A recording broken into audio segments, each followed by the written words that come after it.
जय हिंद, वंदे मातरम। काफी बेहतरीन सेगमेंट आज का यूनिट 13 और हमारा अध्याय क्या है साहब? शिक्षार्थियों यानी विद्यार्थियों की तत्परता का स्तर का आकलन करने के लिए उपयुक्त प्रश्नों का निर्माण, यानी कैसे प्रश्नों का निर्माण होना चाहिए, अभिसारी या अपसारी, क्या खुले अंत वाले या बंद अंत वाले, डाइवर्जेंट या कन्वर्जेंट, कक्षा में अधिगम और आलोचनात्मक चिंतन। यहाँ से प्रश्न आपकी श्रृंखला में ना आए तो कहिएगा।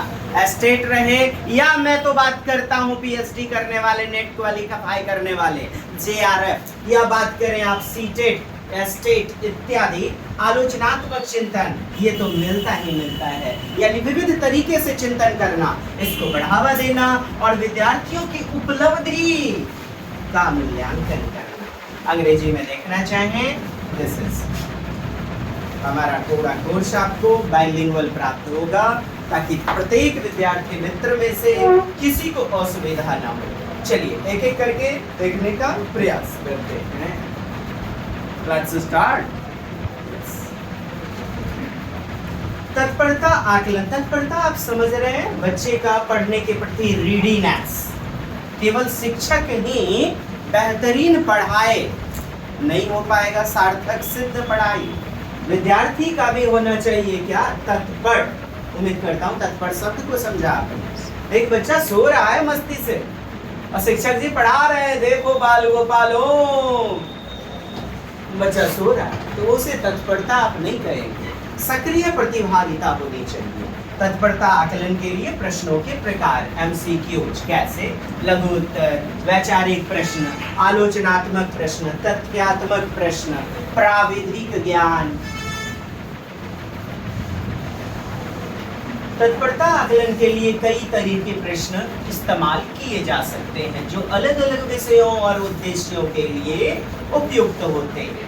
मुख्य रूप से ये प्रश्न छात्रों के प्रीवियस नॉलेज, पूर्व ज्ञान, स्किल्स कौशल और एबिलिटी क्षमता का आकलन करते हैं ताकि उनकी सीखने की प्रक्रिया को बेहतर गुणवत्तापूर्ण बनाया जा सके। केवल रोज रोज भात ही देने के थोड़े पड़ोस दिया जाता है, कभी रोटी, कभी पोहा, कभी पूरी, यही तो है। विविध विविध प्रकार के आकलन प्रविधि होनी चाहिए, विविध प्रकार के प्रश्न होने चाहिए, लघु उत्तर वाले प्रश्न होने चाहिए, आपके प्रश्न वर्णनात्मक डिस्क्रिप्टिव वाले है। लघु उत्तर को देख लीजिए जिसका उत्तर क्या होता है? संक्षिप्त और सटीक। अच्छा, इसी को आप क्या कहते हैं? तथ्यात्मक, फैक्चुअल बेस्ड। तथ्यात्मक अर्थात फैक्ट बेस्ड। जैसे भारत के प्रथम प्रधानमंत्री कौन थे? क्या उत्तर देते हैं आप? पंडित जवाहरलाल नेहरू। Factual based. ये सब क्या है? रटंत विद्या वाला, इसी को कहते हैं क्रियाविधिक। और इसे उत्तर मत लिया करें, क्रियाविधिक, इसी को कहा जाता है प्राविधिक, जिसका एकमात्र उत्तर होता है प्राविधिक।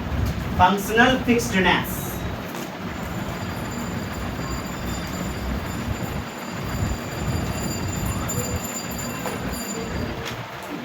इसी को कहते हैं क्रियाविधिक प्रवाह, प्रोसीड्यूरल फ्लुएंसी। ये सारे वर्ड को कृपया आप लिख लीजिएगा। ये सब का मतलब क्या होता है? रटंत विद्या के आधार पर। और अभी सारी ये उत्तर में शब्द आ जाएं, आप उत्तर मत लीजिएगा, क्योंकि आपको चाहिए उत्तर आलोचनात्मक अर्थात अपसारी चिंतन वाले, अपसारी डाइवर्जेंट थिंकिंग, खुले अंत वाले चिंतन। जी, उदाहरण संक्षिप्त और सटीक उत्तर होता है। उदाहरण के लिए भारत के संविधान में मौलिक अधिकारों की संख्या कितनी है? बताइए जी। फंडामेंटल राइट्स 12 से 35 तक। एकमात्र फिक्स उत्तर हुआ ना। वर्णनात्मक प्रश्न, डिस्क्रिप्टिव, जहां पर हम गहन चिंतन करते हैं, विस्तार पूर्वक उत्तर देते हैं। विस्तार पूर्वक यानी वर्णनात्मक प्रश्न।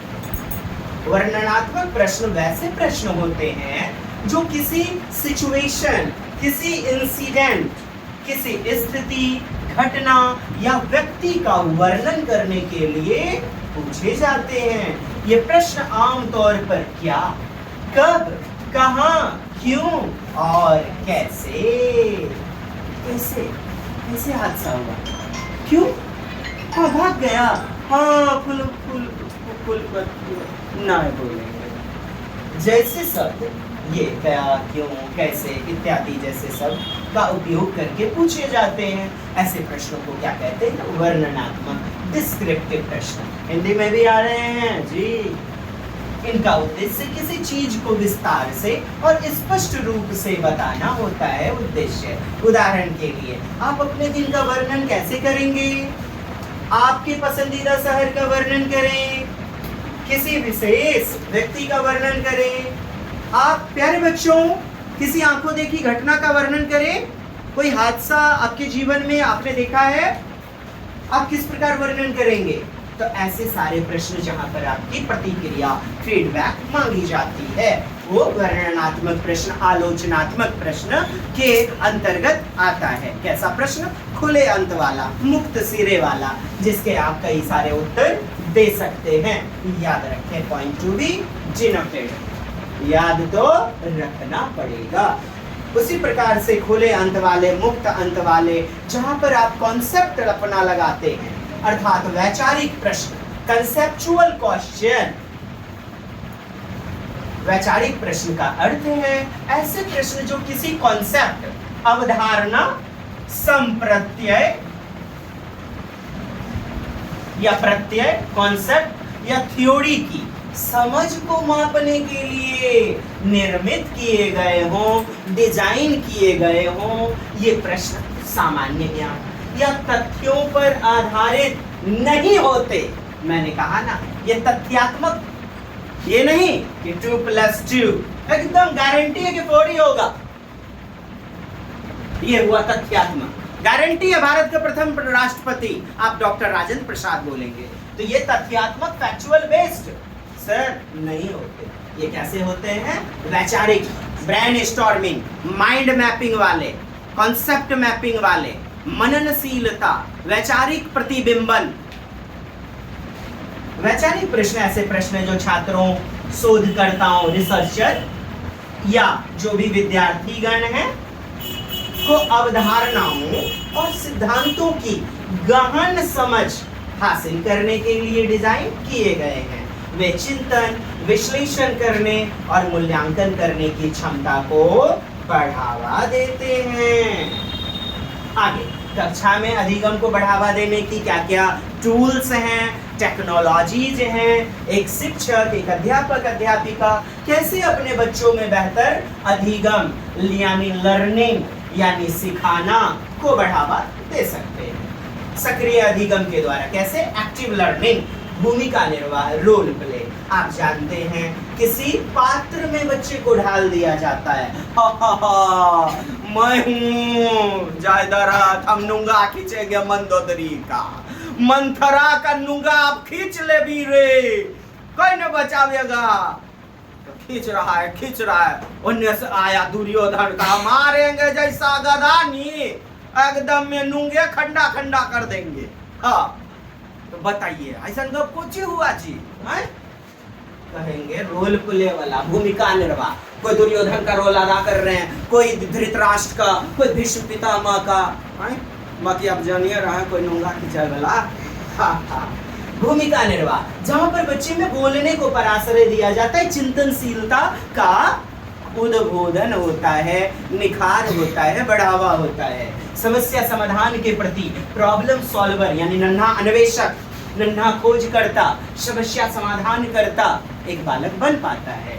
समूह चर्चा, कैसे, समूह में ग्रुप डिस्कशन, समकक्षियों के द्वारा, सामूहिक गतिविधियों के द्वारा आप इस प्रकार एक्टिव लर्निंग बच्चों को परोस सकते हैं, दे सकते हैं। तो क्या पढ़ रहे हैं हम लोग कक्षा में, अधिगम को कैसे बढ़ावा दे सकते हैं, इस प्रकार से दे सकते हैं। ठीक, लाभ क्या होगा इसका, सभी बच्चे की सहभागिता होगी। मेरे वर्ड को पकड़िएगा, आपके प्रश्नों के आयोग में ना यही सारे शब्द मिलते हैं। सहभागिता, सहभागिता यानी कि पार्टनरशिपिंग, इंटरलिंक होना यानी संलग्न होना बोले तो इंगेजमेंट, और समझ में बच्चे के इंक्रीमेंट होगा। समझ में क्या होगा? संवर्धन, संवर्धन, संवर्धन। समझ में क्या होगा? पोषण, पोषण, ये सब शब्द आते हैं ना, समृद्धिक, विवर्धन, संवर्धन, पोषण। जी हाँ, सही तो है। बच्चे की समझ में विकास होगा, बढ़ावा होगा। सहभागिता आधारित शिक्षण अर्थात कोलैबोरेटिव लर्निंग। आप अंग्रेजी में तो अब समझ पा रहे हैं कि एक बच्चा दूसरे बच्चे के साथ चर्चा करके प्राकृतिक रूप में, स्वाभाविक रूप में बेहतर ढंग से सीखता है। जैसे पीयर टीचिंग अर्थात समकक्षी शिक्षण, इसी को कहते हैं समूह शिक्षण, इसी को कहते हैं दल या समकक्ष समवयस्की शिक्षण। पीयर ट्यूटरिंग, पीयर टीचिंग, सहकर्मी चर्चा, चर्चा के माध्यम से, डिस्कशन के माध्यम से भी बच्चे बेहतर सीखते हैं। ये सारे वर्ड जो है ना आपके पॉजिटिव टर्म के लिए, पॉजिटिव पॉजिटिव पॉजिटिव पासवर्ड है। Peer discussion, peer teaching. लाभ, क्या लाभ है? पारस्परिक कौशल अर्थात एक दूसरे से जुड़ करके कौशल और विकास, जानकारी का गहन रूप में आदान प्रदान होगा। जो बहन फूलवती नो जैन गलियों बता दे लाल जी बाबू बता के गए हमको, तो एक दोस्त आपकी मैथ बताती है, आप बेहतर सीखते हैं उस शिक्षक से भी बेहतर। वो आपके ऊपर निर्भर करता है शिक्षक से बेहतर या नहीं। बिना डर के स्वाभाविक रूप में आप दोस्तों की मदद से सीख पाते हैं। इसी को तो कहते हैं सहयोगात्मक गतिविधि, कोलैबोरेटिव लर्निंग, कोऑपरेटिव लर्निंग। प्रश्न आधारित अधिगम क्या है? Question based learning. प्यारे बच्चों बताइए, महात्मा गांधी का जन्म कब हुआ था? तो सब बच्चे की क्या हुई? संलग्नता। प्रश्न से क्या होता है? सक्रियता आती है। क्वेश्चन बेस्ड लर्निंग, शिक्षक प्रश्न पूछें, छात्रों को चर्चा में शामिल करें, सबकी संलग्नता हो जाती है। कुछ बच्चे बात भी करते होंगे आपस में, तो वो भी अटेंशन में आ जाते हैं, यानी अवधान नियंत्रण में। आलोचनात्मक चिंतन, ये देखिए आ गया खुले अंत वाले चिंतन, जिसे हम समस्या समाधान कौशल कहते हैं, और समस्या समाधान कौशल में सुधार लाया जा सकता है। अंग्रेजी वालों अंग्रेजी देखते जाइएगा। Problem solving skill, critical thinking, विवेचनात्मक चिंतन, आलोचनात्मक चिंतन, इसी को क्रिटिक यानी विश्लेषणात्मक चिंतन भी कहते हैं। एक प्रश्न का विभिन्न विभिन्न तरीके से उत्तर देना ही कहलाता है। प्रोजेक्ट आधारित, क्या मतलब है ये प्रोजेक्ट? अर्थात बच्चे ग्रुप में किसी कार्य के ऊपर वर्क करते हैं। जैसे कंकाल तंत्र बनाना है, ये देखो 4-5 बच्चे कंकाल बना रहे हैं। ये बच्चे का पेट का वाटर हार्वेस्टिंग सिस्टम। अच्छा, पेट का वाटर हार्वेस्टिंग सिस्टम। बच्चे ने कंकाल बनाया, बाल कुछ नहीं, बाल है इधर आ गया। तू ना घुसते हैं, हमको भी बुझने में एकदम 365 दिन लग गया था। बताइए। तो खैर, प्रोजेक्ट वर्क आप जानते हैं आपके उत्तरों में लिया जाता है, क्योंकि किसी भी एक गतिविधि के ऊपर, जैसे वाटर हार्वेस्टिंग, जैसे कंकाल तंत्र, जैसे कि सौर्य सिस्टम, सोलर सिस्टम को समझाने के लिए कई बच्चे जो है ना एक साथ थर्माकोल काटते हैं, उसमें जो है ना फिर अपने अपने कार्य को दिखाते हैं। जैसे 28 फरवरी विज्ञान प्रदर्शनी मेला, नहीं आप देखते होंगे, तो 4-5 बच्चों का समूह होता है, समूह में कार्य होता है प्रोजेक्ट में, इसीलिए ये आपके उत्तर लिए जाते हैं। चूंकि छात्रों को एक वास्तविक जीवन परियोजना पर काम सौंपा जाता है, तो हो गया ना स्वाभाविक गतिविधि, याद करने की जरूरत नहीं। कौशल का विकास होता है, ये लाभ होता है। आगे देखें, आकलन आधारित शिक्षण, असेसमेंट बेस्ड टीचिंग। प्रारंभिक और समग्र आकलन के माध्यम से प्रगति हो पाती है। छात्रों की तात्कालिक कठिनाइयों को समझने में भी सहायता होती है एक शिक्षक को। कक्षा में आलोचनात्मक चिंतन को कैसे बढ़ावा दें? किसको?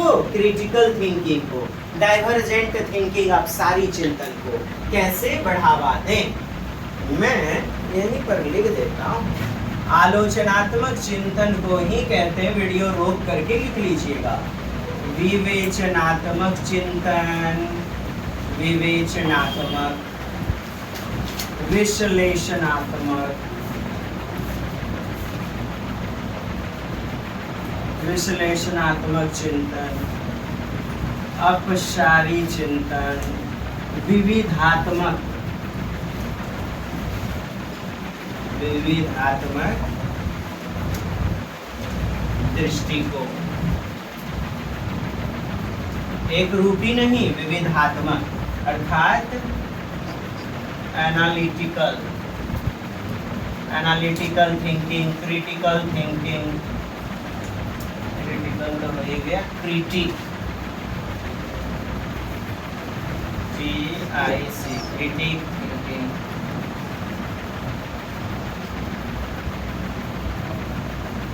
डाइवर्जेंट थिंकिंग, मुक्त सिरा वाला, ओपन एंडेड,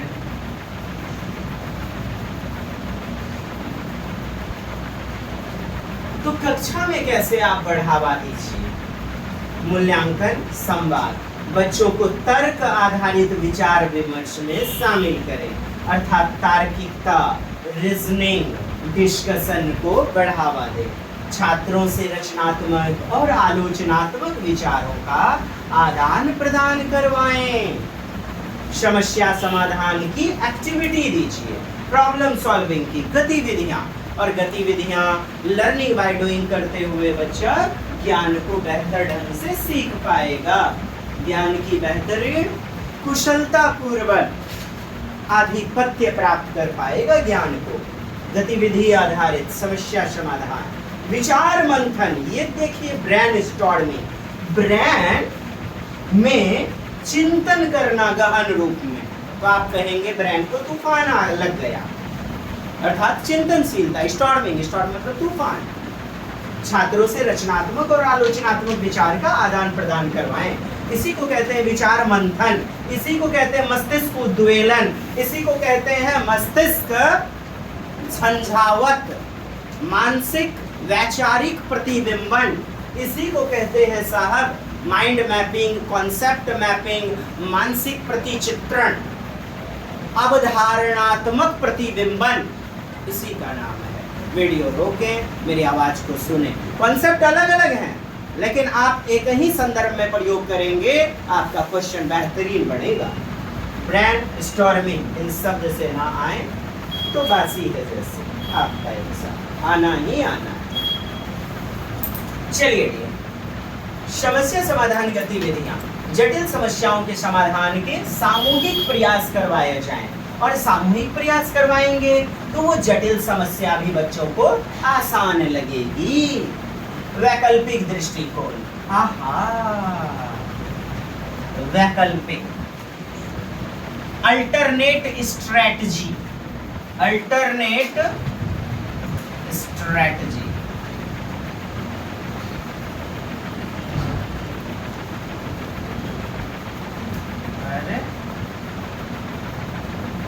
स्ट्रेटजी कैसे लिखते हैं? स्ट्रेटजी, वैकल्पिक गतिविधि, वैकल्पिक दृष्टिकोण, अर्थात बच्चा विभिन्न तरीके से चिंतन कर सकता है, एक से नहीं तो दूसरे के माध्यम से, इसी को कहते हैं वैकल्पिक दृष्टिकोण। छात्रों को एक समस्या के विभिन्न समाधान प्रस्तुत करने के लिए मोटिवेट करें, अभिप्रेरित करें, कैसा? विभिन्न, विविधात्मक, multiple solutions to a problem. निष्कर्ष, शिक्षकों को कक्षा में शिक्षार्थियों की तत्परता का आकलन करने के लिए उपयुक्त प्रश्नों का चयन करना चाहिए, उपयुक्त प्रश्नों का चयन करना चाहिए। अब आपका बहुमूल्य आ गया है क्या? क्रिटिकल थिंकिंग, आलोचनात्मक चिंतन, चिंतन का महत्व। कक्षा में आलोचनात्मक चिंतन यानी कि रचनात्मक चिंतन, क्रिएटिव थिंकिंग को बढ़ावा देने के लिए गतिविधि आधारित शिक्षा को बढ़ावा दें। गतिविधि आधारित का मतलब इज इट विजिबल? क्या दिख पा रहा है? क्या आप सभी संतुष्ट हैं? कमेंट्स करें। डीजे आपका बज पा रहा है कि नहीं देख लीजिए। गोतिया में नहीं, अपने आप अपने घर में अपने मोबाइल में देखिए। चलिए, हाँ अच्छा लगे तो शेयर करते जाइएगा, नहीं तो फिर कोई बात नहीं है, विवश कर देंगे। ठीक, गतिविधि आधारित शिक्षण और प्रश्नोत्तरी गतिविधियों को शामिल करना चाहिए। प्रश्नोत्तरी को बढ़ावा दें, रचनात्मक गतिविधि अर्थात आलोचनात्मक चिंतन, बोले तो critic thinking, critical thinking, activity based learning. और यहाँ पर देखिए प्रमोट कीजिए किसको? क्रिटिकल थिंकिंग को, क्रिएटिविटी को, रचनात्मकता, सृजनात्मकता, ये रचनात्मकता, सृजनात्मकता, ज्ञान का सृजन, निर्माण। शिक्षा में आलोचनात्मक और आलोचनात्मक शिक्षण को ही क्या कहते हैं डियर? समीक्षात्मक चिंतन, विवेचनात्मक चिंतन, तार्किक चिंतन या विश्लेषणात्मक चिंतन आपके प्रश्नों में मिलता है। हमने एक जगह आपके लिए कलेक्ट कर दिया हुआ है। चिंतन का महत्व, निर्णय क्षमता का विकास, बच्चे डिसीजन मेकर बन सके, डिसीजन मेकिंग को विकसित किया जा सके, निर्णय लेने की क्षमता का विकास। आलोचनात्मक चिंतन छात्रों को विभिन्न विकल्पों का गहन विश्लेषण करने और तार्किक रूप से सर्वश्रेष्ठ विकल्प का चयन करने में सक्षम बनाता है। उदाहरण, किसी सामाजिक मुद्दे जैसे दहेज प्रथा, जैसे कोरोना पैंडेमिक पर चर्चा करते समय विभिन्न दृष्टिकोण का विश्लेषण करना, एक रूपी नहीं, विविधात्मक, भिन्न भिन्न प्रकार का, एक ही तरीका नहीं। बच्चों में ज्ञान का सृजनात्मकता कैसे आएगा? बच्चा नन्हा अन्वेषक कैसे बनेगा? खोजकर्ता, अन्वेषण करता, जब विभिन्न विभिन्न तरीके से सोचेगा, डाइवर्स प्रकार से, सेपरेट प्रकार से, अलग अलग। इसी को तो कहते हैं विविधात्मक या विभिन्न दृष्टिकोण। तभी तो बच्चे में समस्या समाधान के कौशल का विवर्धन होगा, संवर्धन होगा, प्रवर्धन होगा। विवर्धन, संवर्धन, प्रवर्धन, सबका मतलब है पोषण, यानी कि बढ़ना, एनहांस होना। आलोचनात्मक चिंतन छात्रों को जटिल समस्याओं के समाधान के लिए वैकल्पिक दृष्टिकोण विकसित करने में मदद करता है।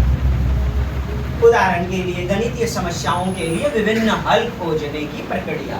ऐसा नहीं कि a+b² एकमात्र सूत्र फिक्स, तब तो बच्चे ने रट लिया। रटांत विद्या को बढ़ावा तब मिल जाएगा। होना क्या चाहिए? स्वचिंतनशीलता का प्रतिबिंबन, रिफ्लेक्शन ऑफ सेल्फ थिंकिंग, स्वमननशीलता, आत्ममूल्यांकन, आत्मचिंतन। अंग्रेजी देखोगे आप, स्व प्रतिबिंबन किसका? ज्ञान का, चिंतन का, तार्किकीकरण का, सेल्फ इवैल्यूएशन, स्व मूल्यांकन। और इसी को न कहते हैं अधिगम के रूप में आकलन, असेसमेंट एज लर्निंग। एज आपने पिछले प्रीवियस 11वें नंबर चैप्टर में देखा था, अधिगम के लिए आकलन। प्लेलिस्ट में जाइए और पीछे जाकर के आप जो है देखिए, अधिगम के लिए आकलन, अधिगम का आकलन, assessment for learning, assessment of learning, और ये रहा आपका असेसमेंट एज लर्निंग, अर्थात खुद का खुद से आकलन, अपनी कमजोरियों को जानना, अपनी मजबूतियों को, स्ट्रॉन्ग पक्ष को जानना। यह छात्रों को अपनी सोच, चिंतन, वैचारिक मननशीलता, दृष्टिकोण इत्यादि की जांच करने में योग्य बनाता है, सक्षम बनाता है, जिससे कि आत्म जागरूकता में विवर्धन होता है, प्रवर्धन, वृद्धि होती है। उदाहरण, किसी प्रोजेक्ट में त्रुटियों को पहचान कर उसमें बच्चा खुद सुधार करता है। रचनात्मकता में वृद्धि। अगला है आपका इंक्रीज इन क्रिएटिविटी। ज्ञान के चिंतन में बच्चे में आनी चाहिए रचनात्मकता। आलोचनात्मक चिंतन छात्रों को परंपरागत सोच, ट्रेडिशनल थिंकिंग, रटंत विद्या, शुरू से चली आ रही एकमात्र परंपरागत विधि, बस क्वेश्चन का आंसर रट लो, रोट लर्निंग, क्रैमिंग, नहीं चलेगा। चोलबे नो चोलबे नो नहीं। उससे परे जाकर के नवीन विचारों, न्यू कॉन्सेप्ट और समस्या समाधान विकसित करने के लिए मोटिवेट करता है, प्रोत्साहन करता है। उदाहरण, विज्ञान की परियोजनाओं में नए नए एक्सपेरिमेंट, प्रयोगात्मक दृष्टिकोण अपनाना।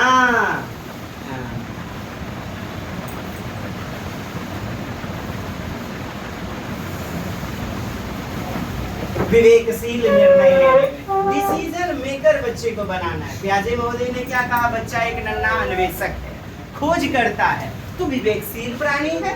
Making rational decision, logical thinking करने योग्य, तार्किक चिंतन, तार्किक और मूर्त तथ्यों के आधार पर, ठोस तथ्य के आधार पर निर्णय लेने में सक्षम बनाता है। उदाहरण, व्यक्तिगत और शैक्षणिक जीवन में सही विकल्पों का चयन करना। बच्चे ने पढ़ाई शिक्षा क्यों प्राप्त की? सही और गलत में निर्णय ले सके कि क्या मेरे लिए सही, क्या गलत, मुझे क्या करना चाहिए, ऐसा बच्चा चॉइस कर सके पर्सनली और एकेडमिक लाइफ दोनों में। तो शिक्षक क्या करे भाई? आलोचनात्मक चिंतन में को विकसित करने में शिक्षक की क्या भूमिका होनी चाहिए? आपसे प्रश्न आते हैं, आप एक अध्यापक के तौर पर क्या करें, क्या करेंगे?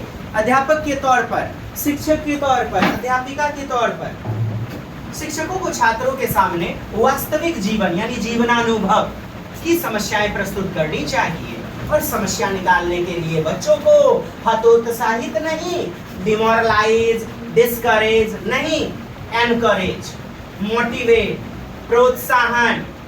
प्रोत्साहित करना चाहिए। हतोत्साहन नहीं, निरुत्साहन नहीं।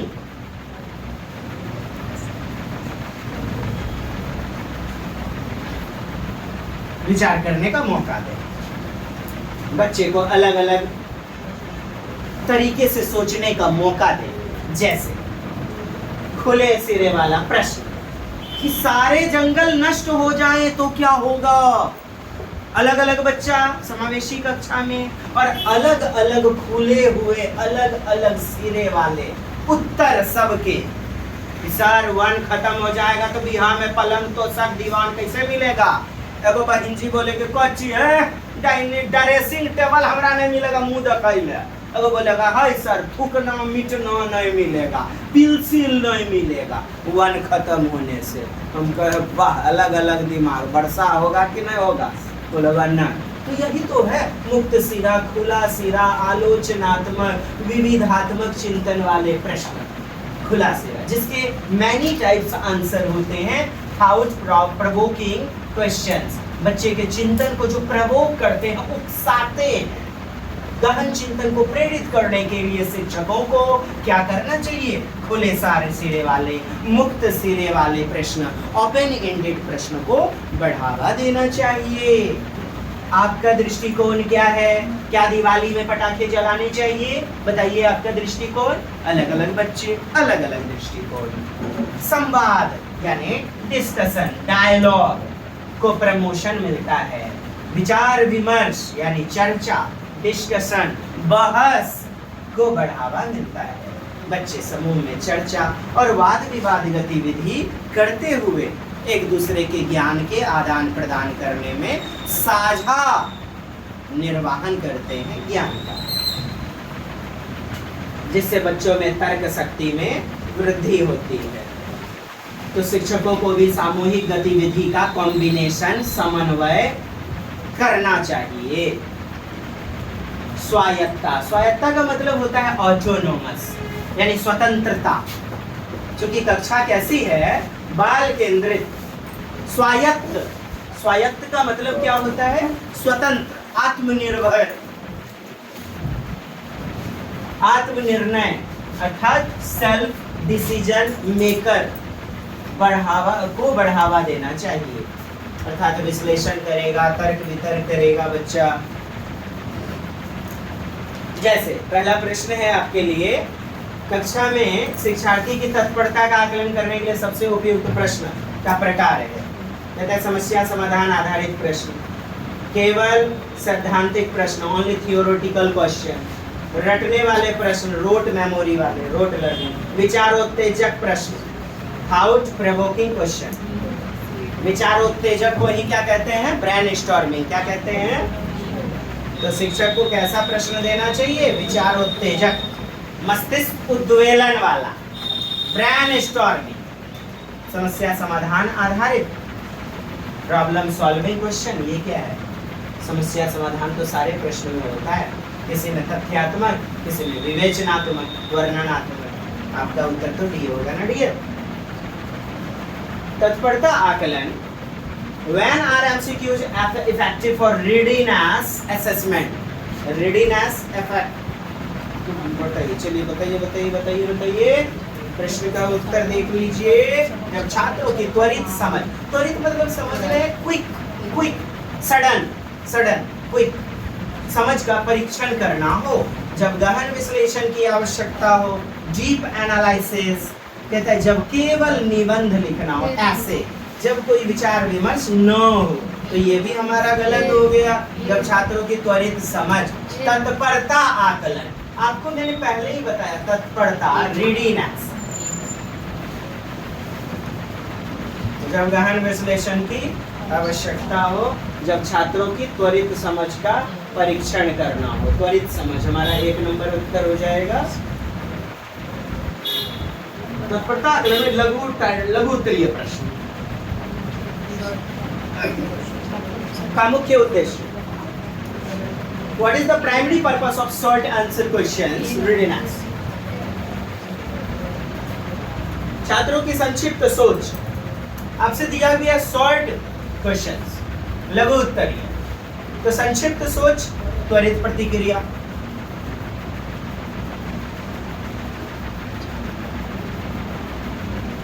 कक्षा में अधिगम को बढ़ावा देने के लिए शिक्षक को क्या करना चाहिए?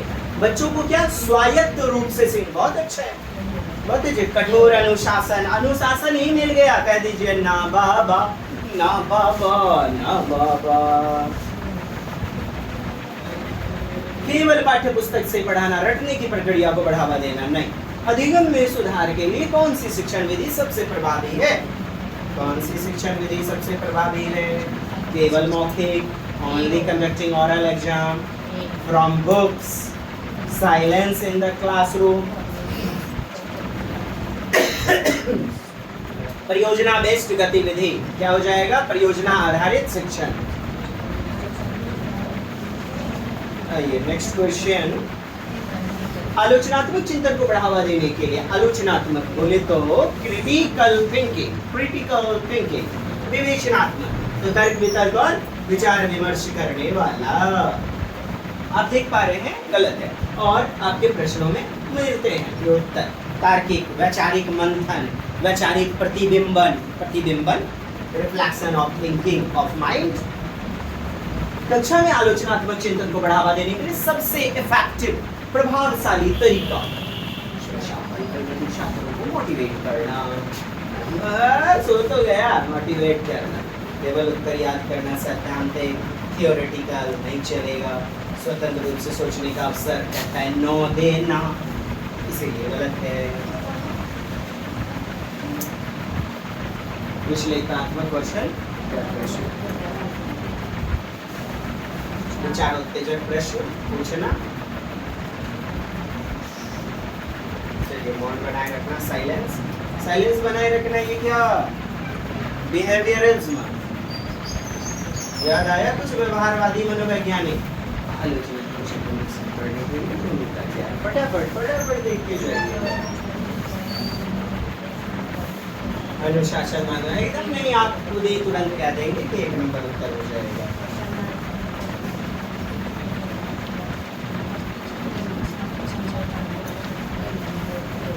चलिए देख लीजिएगा। और ये 10 नंबर, आलोचनात्मक चिंतन को बढ़ावा देने के लिए शिक्षक को क्या करना चाहिए? इसका उत्तर ना आप कमेंट सेक्शन बॉक्स में दीजिएगा। आज की कक्षा यहीं तक, धन्यवाद और जय हिंद। हाँ।